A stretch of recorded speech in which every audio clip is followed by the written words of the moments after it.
How to connect laptop screen to TV wirelessly.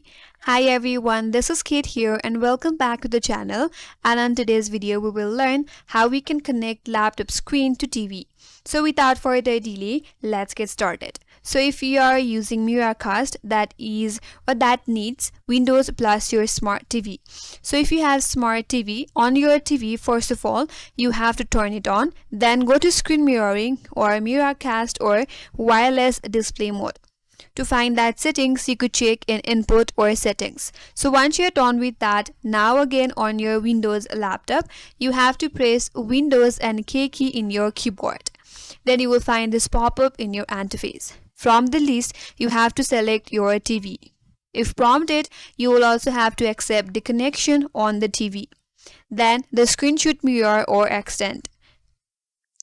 In case if your TV does not show up in your laptop, ensure that both of your devices are under the same Wi-Fi network and Miracast is supported as well.